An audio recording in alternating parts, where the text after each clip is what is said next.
Hey guys, welcome to Ollie Talks Airsoft. Today I'm going to be doing a video for beginners, and it's going to be all about what your first game day is going to look like. But this one, unlike my other video, assumes that you've actually already got your own gun or you're borrowing a gun off a friend, but you're still going to your very first skirmish, and it's going to be your very first experience of taking this out and shooting other people. It's probably, I'm guessing, not going to be your first experience of shooting the gun or handling the gun. So I'm not going to go through all the basics for you. I'm not going to dumb it down. There'll be other videos where I can go tip to butt on some of these guns and explain a bit more about them, but this is just what your day is going to look like. So, first off, know how long it's going to take to get to the site, and when you're travelling with your RIF for the first time, make sure that it's out of view of the public. You're only going to, it's basically you're going to put it into a bag in your house or your flat, and it's not going to come out of the bag until you're in the safe zone of the site that you're going to. Okay, so that's the first thing I'm going to say. Make sure that you've got everything tucked away in a nice sealed bag, and that you don't want Granny Smith up the road looking down and calling the police because you've decided to chuck a RIF on your parcel shelf. Don't do it. So, nice and early start. Make sure you eat something, have some breakfast. It's going to be a long day. Carrying one of these things around, if you've not done it before, can get pretty heavy. So just bear that in mind. Even if you don't normally have breakfast, I'd suggest probably getting a little bit of something in you. Anyway, travel to the site. Make sure that you know what time the gates open for the site. Be prompt. Get there nice and early. Bear in mind it's your first day, so you don't want to be getting there just as the gates are closing and rushing through everything. You want to have a bit of time to actually get used to what's going on. So once you're parked up, make sure that you've got all of your dry, clean, spare clothes in the back of the car. That's quite important. Change into your boots and make sure you've got some clean footwear in the car as well. Because by the end of the day, you're probably going to be, if it's wet out, you're probably going to be quite wet and muddy. If it's just dry out, you're probably going to be quite sweaty. So you're probably going to want that change of kit, so it's something that you want to have. So you're going to get to the site probably about between like 7 and 8 o'clock in the morning, maybe up to sort of 7:30. Have a look, see what they say on the website. After you've done that, you're going to go and you're going to sign in. This is signing your insurance waiver. This is saying that you're going to follow the rules of the site. You're then going to be asked to go and chrono your guns. So at this point, you can take the battery and attach it into your gun. You can then put on your face protection and your eye protection. Do not put your magazine into the gun. When you walk over to the chrono station, this is basically where they need to go and test every single gun that's going to be used out on the field. It'll look maybe something like this. Some of the paintball sites have much larger ones, or there might be a few different chrono stations that you can go to. But ultimately, don't be offended. They have to test every gun just to make sure that it's within the legal limit and that it complies with the insurance. So some sites will already have a magazine ready, and others will have a speed loader.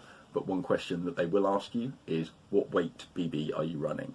So know what weighted BB you've got in your gun. Usually it's pretty obvious. So for example here, I've got some blaster .2s. When I put these in my mag, I can just say to the marshal, I'm using .2s today. That means that he can do the correct conversion and he'll know whether your gun's shooting within the limits or not. Anyone found to be using a hot gun, it doesn't mean that they're going to call the police straight away. It just means that you won't be allowed to use that gun out on the field.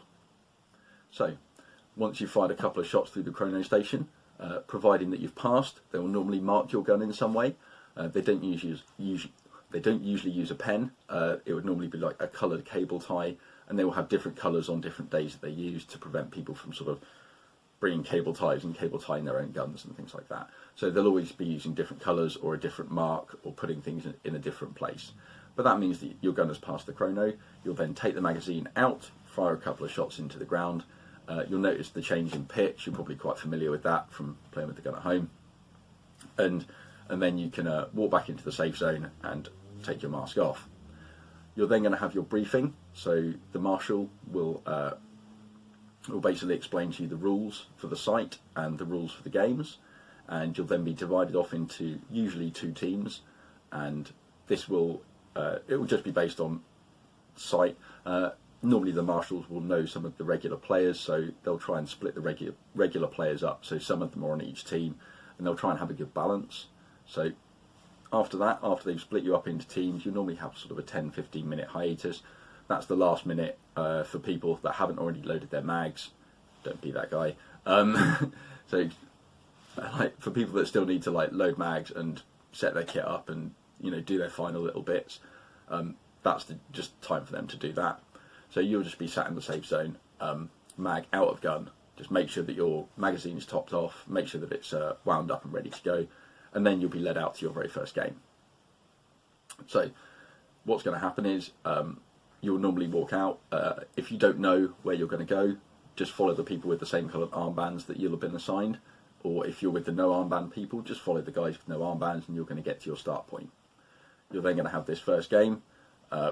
This is a chance for you to shake down your kit. It gives you a chance to adjust your sight, set your hop up, make sure that everything's working. A lot of the time, people go out, oh, whoops, I forgot to connect the battery, or I didn't do this or didn't do that. So it's a chance for you to figure out what's working, figure out what's not working for you. After that game, they'll call game over. In that game, you will be shot.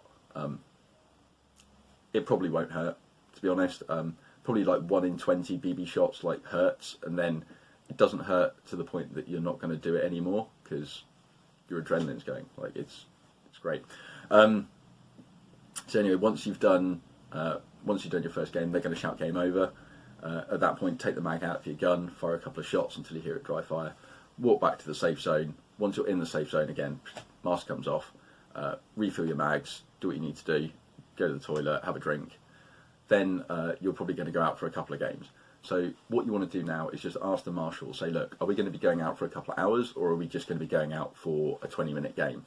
That'll determine whether it's worth you grabbing a bottle of BBs to take with you, or a bottle of water. I'd always suggest taking a bottle of water out with you.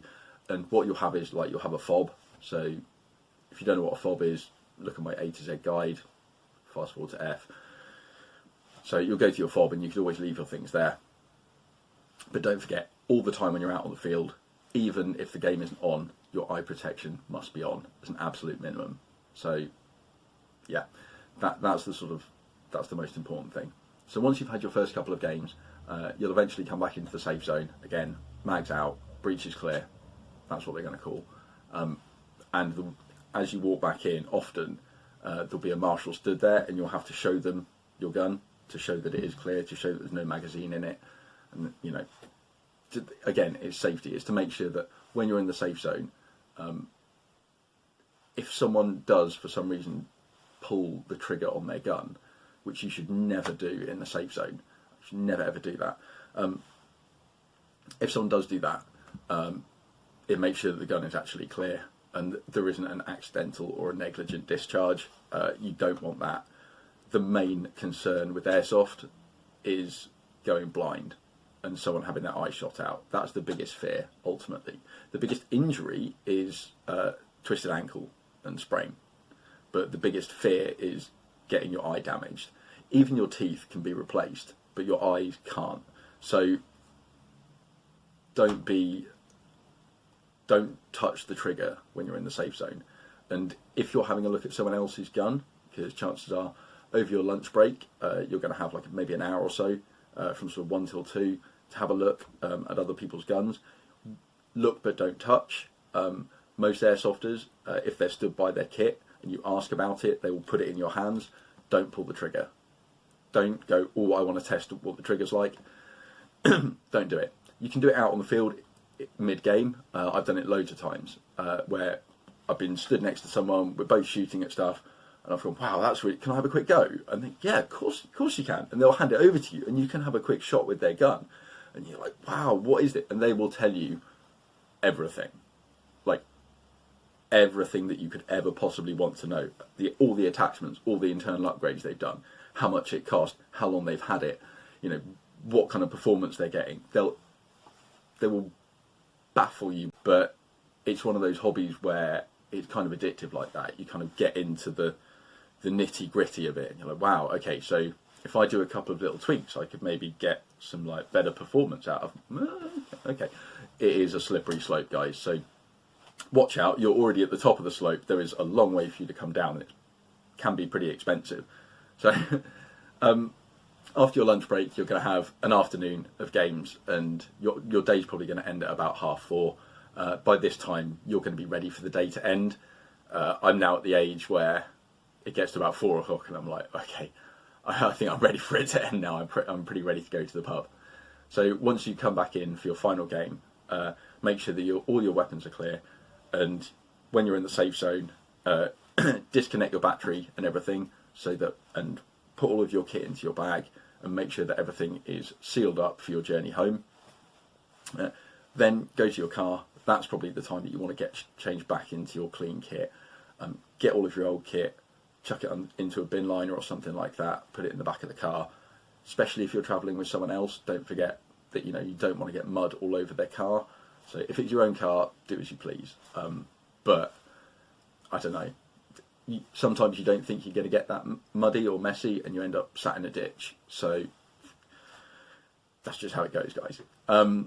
So once you're done for the day, like I said, make sure your guns are clear, pack everything up, and a lot of the time people go to the pub, basically because they want to chat about their first experience, and us more experienced players, we just love to go and chat about someone who shot us, like that perfect sniper shot that someone got you with. That's usually what I'm talking about in the pub afterwards, or how much I flinched when a grenade went off. So so yeah, that's hopefully a pretty comprehensive guide of what you can expect. I didn't really go too much into what you can expect from the actual gameplay, because that's kind of up to you. And we're going to do some more videos all about how you can actually make the most of your first Airsoft experience. But this was just a walkthrough of what the actual structure of the day is going to be like, what you can expect, and yeah, kind of just a little overview. But there's going to be more videos coming up, so if you haven't already, subscribe. If you are one of my subscribers, I hope you're enjoying this series, and if you're new to the channel, yeah, pop a subscription down there, and you're going to see way more content from me.